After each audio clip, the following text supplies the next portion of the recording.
Good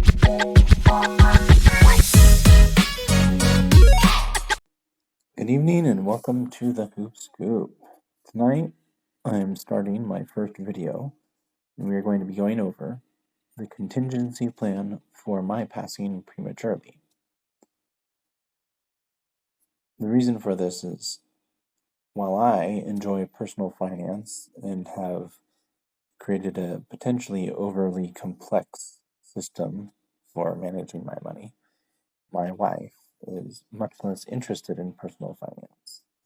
And we have a baby on the way, and I would not like for the financial plan to be completely thrown off the rails by my passing.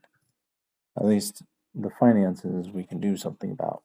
I can't really do much for the emotional well-being of my wife and my future child, my child on the way. But I can at least leave instructions and outline our strategy going forward if I were to pass away. And if you guys have any thoughts on this, y'all are welcome to comment. This is my personal plan, and it'll be updated over time, but this is where we're at right now. So if I were to pass away, I have a life insurance policy worth $1.2 million. Now, we presently have a portfolio worth $45,000. That's generating $3,500 in monthly cash flow through the portfolio. These are dividends in the form of distributions primarily from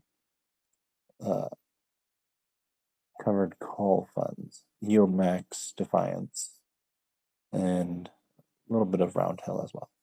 So phase one of this plan, in the event that I pass away, is my wife needs to collect the death benefit. Everything hinges on the death benefit of the life insurance. Thankfully, this is a whole life policy, so it will never lapse, so it'll always be available. And the way I've structured the policy, the death benefit will grow each year as well. So that 1.2 million next year should be a little bit higher. The year following, it'll be a little bit higher. So no concerns over the life insurance policy losing out to inflation. Once she's collected the death benefit, in phase one, she'll transfer my Robinhood portfolio into her own Robinhood portfolio. She's actually the beneficiary on the portfolio in Robinhood. So hopefully that should go well. And that's actually something I need to look into, is Robinhood's policies for beneficiaries on regular brokerage accounts. I did not know you could do that. I just assumed you could only do beneficiaries on IRAs, but they do have the feature in Robinhood. So she'll transfer the assets to her own brokerage. We have a joint brokerage account as well, so it might be easier for her to just sell everything and move it to the joint. But either way, she has my passwords, so she can do that. And then we're going to set up a new 10-pay whole life policy, or she will, with either Lafayette or Guardian life insurance. 10-pay policies only require 10 payments, 10 annual payments. So the idea is she'll take $100,000 per year from the death benefit and pay that into this 10-pay policy. And that'll generate over $1 million of cash flow, cash value, not cash flow, cash value that she'll have access to. And that cash value will grow at I think the guarantees I believe the guarantees are about 3 to 3.5%, depending on which company she's with. So it's guaranteed to grow at that rate. Right now, the dividend rate for each of Lafayette and Guardian is right around 6%. So that's the first step. And then the second part, you notice there's a $1.2 million death benefit. So $200,000 left from that death benefit is going to go into high yield dividend funds to generate cash flow and cover her living costs. I have several funds that I like.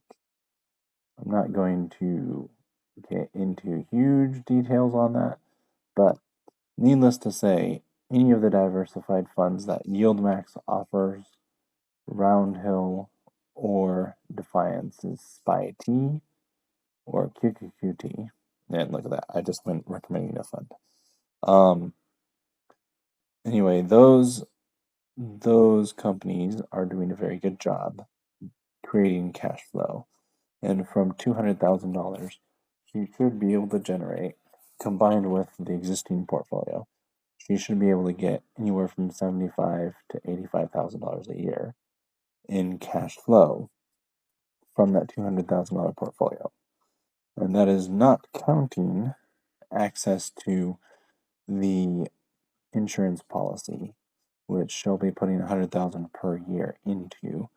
And with a 40/60 base, she'll have access to about $60,000 for the first 3 or 4 years of that 100,000, which that should be enough she can tap into if there's any overspend. But then each year after that she should be able to access pretty close to the full 100,000 and in cash. And if she doesn't need it, then that simply stacks up and grows over time until she's got the full $1 million put into the policy. So now there is an extra $900,000, which if we're doing a 10-pay whole life policy, the first year $100,000 goes in and $200,000 goes into the portfolio, the investment portfolio, which leaves $900,000 in cash that just sits there. So I know Lafayette offers a premium deposit fund, and so I believe she could put $200,000 or $300,000 into there. And then Guardian, I think they have a larger, more generous offer with their premium deposit funds, and so she could probably put almost all $900,000 into that premium deposit fund. But I will have to do some research and talk with some insurance agents specifically about Guardian and Lafayette's premium deposit riders. So in any case, anything that doesn't go into the premium deposit fund riders can be invested either in the market for more high yield dividends or just put into index funds and ride the market as well. So, and that'll create more cash flow and grow over time until it gets put into the policy, whereupon it'll be safe and continue growing there. So phase 2 is to begin tapping into the policy cash values to pay down our outside debt.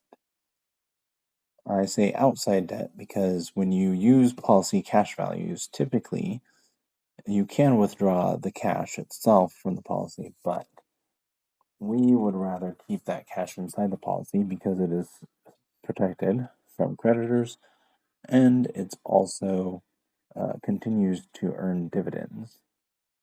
And so instead of drawing the cash out, we would pull that cash as a loan from the insurance policy. So we'd effectively be creating debt that we owe to the policy to pay off debt that's outside the policy. So currently we do have debt. We have quite a bit of debt. And so phase 2, she would begin to tap into the cash values inside the insurance policy once it's funded to pay down the debts outside the policy. So my car loan, she can pay that down. We've got a vacation loan, a vacation property loan. She can pay that down. And then the, let's see, what was it? We have some credit card debt that can get paid off. Actually, that should get paid off first. And then as she pays that off,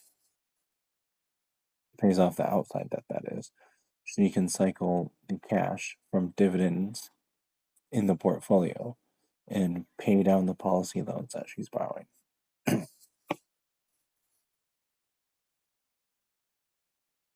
Once all the outside debt has been paid off, then any extra cash that she needs for car purchases, investment opportunities, college funds, for paying for my child's education, down payment on a house if she wants to buy a house, all of that can come out of the insurance policy as the cash values grow there over time.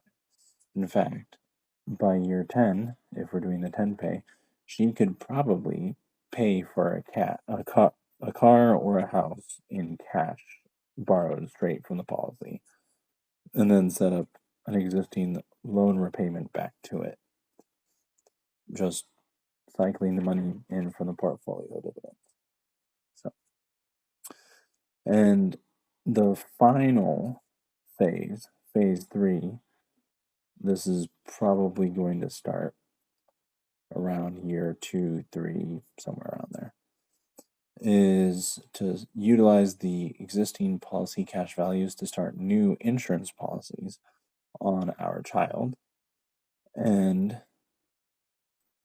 use any excess cash flow from the investments. So if the cash flow from the investments exceeds her annual cost of living, then she would be putting that towards building more equity in the stock market, launching any business ventures that she might want to try out, investing in any opportunities with friends or anything. So, and that phase 3 is really just increasing and growing value through investments in herself, in our children, and in the community, and in the stock market too. So, and all of that will cycle and compound, and that creates a very, very, very powerful engine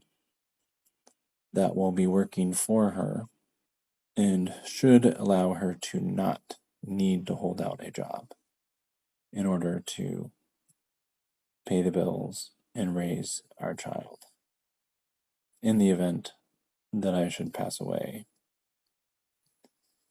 that's not the plan, and I have a lot of plans, so I do not want to pass away. But this was my contingency plan in the event I do pass away. And so that is all. If you guys have any questions or comments or thoughts on this plan, I would love to hear them down in the comments. And look for more videos from me. I'm considering documenting my process for building this out.